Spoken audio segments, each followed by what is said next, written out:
안녕하십니까, 대구 원룸통입니다. 오늘 영상의 주제는 1억 미만의 소액으로 원룸 투자 제대로 알고 현명하게 투자하는 방법에 대해 여러분들에게 알기 쉽게 설명을 드리고자 합니다. 제가 원룸 매매를 하다 보면 많은 손님들께서 1억 미만의 인수금으로 수익률이 높은 물건을 많이들 찾으십니다. 네, 맞습니다. 모든 투자가 적은 금액으로 많은 수익을 내는 것이 가장 효율적이고 현명한 투자라고 볼 수 있습니다. 하지만 원룸 투자 시 무조건 인수금액이 낮고 투자 수익률이 높으면 좋은 투자 물건이고 바람직한 투자가 되는 것일까요? 제가 오늘 여러분들에게 말씀드리고 싶은 부분은 1억 미만으로 원룸 투자를 계획하고 계신 분들이라면 반드시 이 영상을 끝까지 보시고 제가 말씀드린 부분들을 최대한 고려하시어 보다 신중하게 원룸 투자를 하셔야 합니다.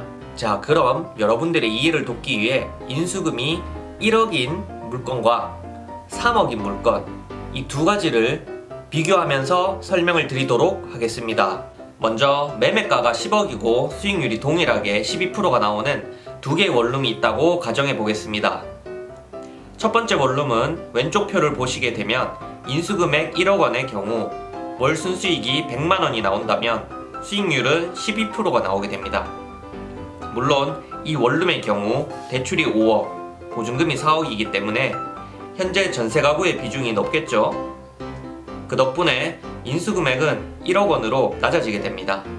다음으로 오른쪽 두 번째 원룸을 보시게 되면 마찬가지로 수익률은 12%가 나오는 원룸이고 인수금액이 3억으로 앞서 보셨던 원룸에 비해 인수가가 높은 것을 확인할 수 있습니다. 대신에 인수금액이 높은 만큼 월세도 300만 원으로 많이 나옵니다. 이 원룸은 보증금이 2억인 것으로 보아 전세 가구의 비중이 낮다고 볼 수 있습니다. 이 상태에서 매월 고정적으로 나가는 관리비와 공실이 한 가구, 두 가구로 늘어나게 된다면 수익률은 어떻게 변화가 되는지 함께 살펴보도록 하겠습니다. 참고로 공실의 경우 1년간 공실이 생긴다는 것을 가정한 것이기 때문에 여러분들의 이해를 돕기 위해 조금 극단적으로 예시를 든 것임을 알려드립니다. 실제로는 대구 다가구의 경우 공실 기간이 3개월 이상 가는 경우가 극히 드물다는 부분도 참고하시면 좋을 것 같습니다. 먼저 고정적으로 나가게 되는 물세, 공용 전기료, TV 및 인터넷 비용, 청소비, 중개수수료 등의 관리비 지출 항목을 감액해 보겠습니다. 인수금액 1억 원 원룸의 경우 매월 100만 원이 들어오는 순수익이 75만 원으로 줄어들게 되고 수익률은 12%에서 9%로 조정이 됩니다.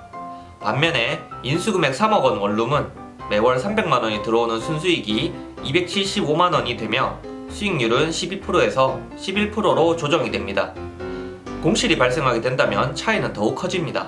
공실 한 개가 1년간 발생한다면 수익률은 1억 원 인수 건물은 9%에서 5.4%로 3억 원 인수 건물은 11%에서 9.8%로 감소가 됩니다.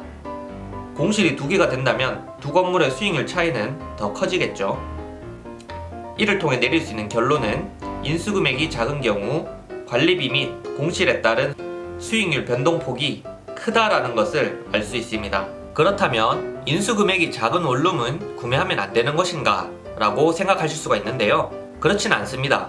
앞서 말씀드렸듯이 적은 비용을 투자하여 고수익률을 자랑하는 투자 상품이 있다면 가입하시는 게 맞습니다. 단 원룸 투자 시 내가 투입할 수 있는 투자 금액이 빠듯하고 원룸 임대 수익 이외에 추가적인 소득이 발생하지 않는다면 이러한 1억 미만의 물건을 매매하여 운영하실 때 위험해질 수 있는 부분이 있다는 것을 반드시 유념하셔야 합니다. 자, 그렇다면 이러한 인수금액이 작은 원룸은 매매 후 어떤 식으로 운영을 해야 바람직할까요? 지금부터 그 노하우를 대구 원룸통이 여러분들에게 알려드리도록 하겠습니다. 화면을 보시게 되면 첫 번째로 임대소득 이외에 추가 소득이 있어야 합니다. 그렇지 않다면 이러한 소액 투자는 조금 보류하시는 게 현명한 판단이라고 보실 수 있습니다. 그리고 만약에 임대소득 이외에 추가 소득이 있으신 분이라면 저가로 좋은 원룸을 매수하신 후 재무 안전성을 강화를 하셔야 합니다. 그리고 두 번째, 여유자금을 악착같이 모아 전세를 월세로 취한하셔야 합니다. 전세 가구의 비중을 점진적으로 낮춰서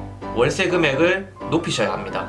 그리고 인수금액이 낮다는 것은 전세 가구가 많다는 것이기 때문에 전세 가구들이 전세가 만료되는 시점을 대비하여 여유 자금을 확보해 둘 필요가 있겠습니다. 그리고 세 번째, 융자 상환을 하는 것이 아니라 전세를 월세로 치환하셔야 합니다. 전세는 다시 받을 수 있지만 대출은 한번 상환을 해버리면 다시 일으키기가 상당히 어렵습니다. 대출은 상환 기간을 연장해서 최대한 유지하시는 것을 추천드립니다. 그리고 전세 가구를 월세로 치환해야 월세 수익률도 더욱 높아지게 됩니다. 다음으로 네 번째, 원룸 매수 시 수익률이 높은 물건을 공략해야 합니다. 보통 일반적으로 대구에서 10%가 넘는 수익률을 자랑하는 원룸 건물일 경우 수익률이 높은 편에 속합니다. 하지만 1억 미만의 인수금액으로 원룸을 매매할 경우 최소 약 20% 정도의 수익률이 나오는 물건을 고르는 것을 추천을 드립니다. 왜냐하면 이 정도의 수익률이 나와줘야 부대 비용 및 원룸 공시를 커버할 수 있는 수익률이 나오기 때문입니다. 다음으로 다섯 번째, 매매 금액과 융자 금액이 낮은 물건을 공략하셔야 합니다. 아무래도 적은 자본을 투입하여 수익률을 내는 물건이기 때문에 높은 융자 금액의 부담으로 건물이 자칫 경매로 넘어가는 그런 상황이 발생할 수가 있기 때문에 가급적이면 매매 금액과 융자 금액이 낮은 물건을 공략하시는 것을 추천드립니다. 참고로 입지가 좋은 신축과 준신축은 대체적으로 매매 금액이 높은 편입니다. 입지는 어느 정도 양보를 하되 수익률이 아주 높은 그런 알짜 매물들을 공략하시는 것을 추천드립니다. 그리고 마지막으로 여섯 번째로,